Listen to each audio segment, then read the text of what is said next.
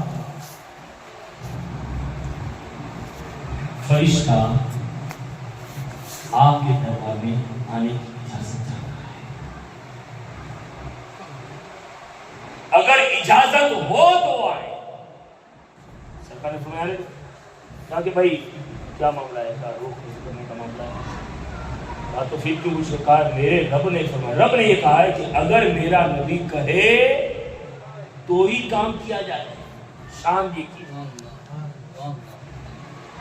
ایک طرف حضرت نوح علیہ السلام 950 سال بیٹھے تھے، ڈائریکٹ آ گئے. حضرت نوح علیہ السلام نے کہا کیوں لینے آئے؟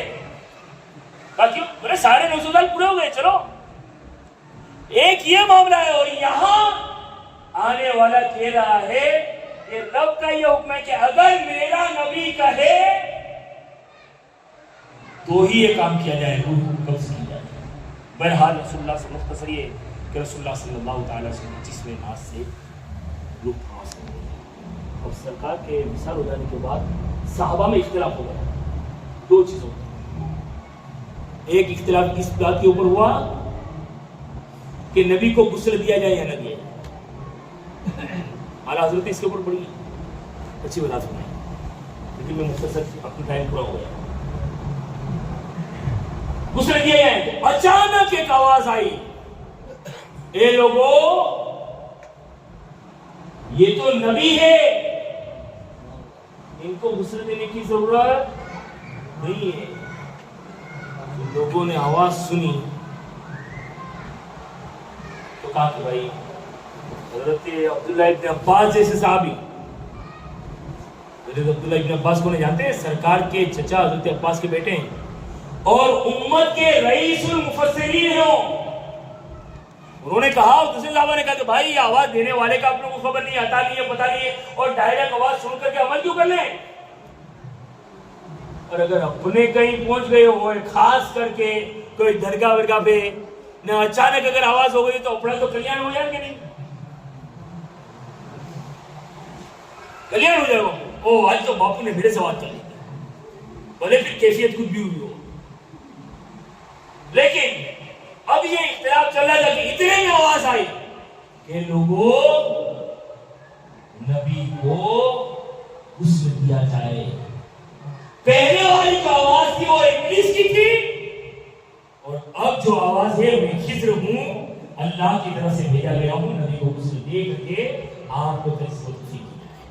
تو یہ معاملہ لکھا. اب یہ معاملہ ہو گیا تو واپس یہ معاملہ چلا کہ بھائی نبی کے غسل دینے کے بعد لیے کپڑے اتار لیے جائے کہ کیا کیا جائے، خاص کر کے پیران سارے نبیوں کا سردار ہے. اب اس میں کچھ چھوڑ دے رہے تو واپس آواز کہ یہ سید الانبیاء ہے، شرم و حیا کا پیکر ہے. اے لوگوں غسل تو دیا جائے لیکن پیراہن اتارا نہ جائے. یہ نبی کی عظمت ہے. اب ہم مر جائیں گے نا تو جسم کے اوپر ٹنگڑا گنجی ہوگا نا وہ بھی کاٹ کر کے نکال لیں گے، لیکن یہ میرے نبی کی شان ہے. بہرحال رسول اللہ صلی اللہ علیہ وسلم کے وصال شریف ہو جانے کے بعد سرکار کو سپرد خاک کر دیا گیا.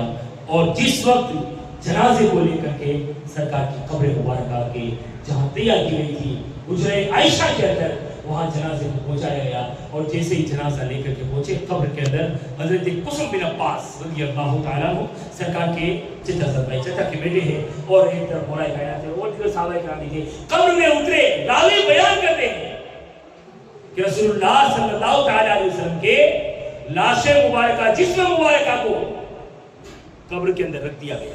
اور قبر میں رکھ کر کے ابھی مٹی ہموار کر رہے تھے کہ سرکار کے ہونٹ ہلے.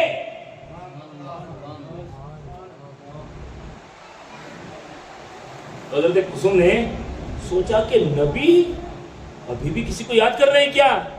کان لگائے تو کان لگا کے سنا تو آواز آ رہی تھی رب حبلی امتی سبحان اللہ رب حبلی امتی رب حبلی امتی. اے مولا میری گنہگار امت کی بخشش فرما دے, میری گنہگار امت کی معافی دے دے, میری گنہگار امت کو بخش دے. اب میں آپ سے یہ پوچھنا چاہتا ہوں کہ نبی قبر کے اندر ہے, جسم کو سپرد خاک کر دیا گیا ہے, وہاں بھی نبی امت کو یاد کر رہے ہیں. امتیوں اس نبی کو ہم نے کتنا یاد کیا ہے, کتنا ہم نے یاد کیا نبی کی سیرت کے پہلوؤں کو پڑھو. بہرحال تو رسول اللہ صلی اللہ تعالی علیہ وسلم کے بعد حضرت سیدنا ابوبکر صدیق رضی اللہ تعالیٰ عنہ مسلمانوں کے خلیفہ بنے. لیکن وہ کیسے خلیفہ بنے اور اسلام کی کیسے خدمات انجام دی ہے, اس میں انشاءاللہ کل گفتگو ہوگی اور کل کوشش کریں گے ابوبکر صدیق اور سیدنا فاروق اعظم کو دونوں کو ساتھ میں لے لینے کی, تاکہ ہم اپنے موضوع کی طرف کربلا کی طرف اپنے رخ کو بہت جلدی کر سکیں اور داستان کو مکمل کر سکیں. لیکن جس وقت ہم نے جو ٹائم دیا, ہم نے کوشش کی اپنے ٹائم پہ آنے کی, لیکن بالکل 10:30 پہ میں اس کرسی پہ آ گیا تھا, لیکن یہاں صرف 5 سے 6 لوگ نظر آئے تھے. تو کیا حسین کی محفل میں بھی صرف رسم اور دعا چلانا چاہتے ہیں؟ یاد رکھیے گا دیواڑا والوں, حسین کے نام کی محفل سجا کے بیٹھو ہو نا, کربلا کا تاجدار وہاں سے ہمیں دیکھ رہا ہے, وہ کربلا میں ہے آرام کر رہا ہے, وہاں سے اس کی نظر ہے ہم پہ, اور وہ دیکھ رہے ہیں کہ کون کب آتا ہے. کوئی ایسا ہے جو پہلے سے آگے بڑھ جاتا ہے, کوئی ایسا ہے جو صرف ایسے ہی آتا ہے کہ بھائی چلو میلاد مولود کے اندر پہنچتے جائیں, میلاد کے اندر پہنچ جائیں. حسین کے غلام ہے تو محفل میں شروع سے لے کر کے آخر تک رہو. 2 دن جائیں گے, 4 دن جائیں گے, 5 دن جائیں گے, کبھی حسین پاک کی نظر اٹھ جائے گی, اور حسین پاک کی نظر اٹھ گئی اور اگر ہم پر پڑ گئی. اور وہ نبی کے لال ایسے ہیں کہ جب چاہتے ہیں اس میں اپنی نظر ڈال دیتے ہیں, اور جس کو اوپر جب نظر ڈالتے ہیں تو پھر یہ ہوتا ہے کہ کربلا میں کھڑے رہتے ہیں تو 7 سمندر سے اٹھا کے پھینک دیا کرتے ہیں. یہ نبی کے لالوں کا پاور ہے. لیکن نبی کے لالوں کی ذرا بن کر کے مضبوطی کے ساتھ رہو تو وقت کے پرانے کی کوشش. اور کل تو جلدی آئیے گا, اس لیے کہ میں کل بہت جلدی اپنے بیان کو ختم کروں گا, کیونکہ پھر مجھے آپ لوگوں کو بھی نواب بندر سید امین صاحب آ رہے ہیں, امین القادری صاحب تشریف لا رہے ہیں, کل وہاں بھی پروگرام میں پہنچنا, تو جلدی میں بیان کو ختم کرنے کی کوشش کروں گا. آپ جلدی آئیں, میں بھی انشاءاللہ جلدی شروعات کرنے کی کوشش کروں گا, جلدی ختم کرنے کی کوشش کریں گے, تاکہ ہمارے ہندوستان کی نمایاں شخصیت کو ہم دیکھ سکیں اور ہم سمجھ سکیں. اللہ رب العزت ہمیں حسین پاک کی فکر فرمائے. واخر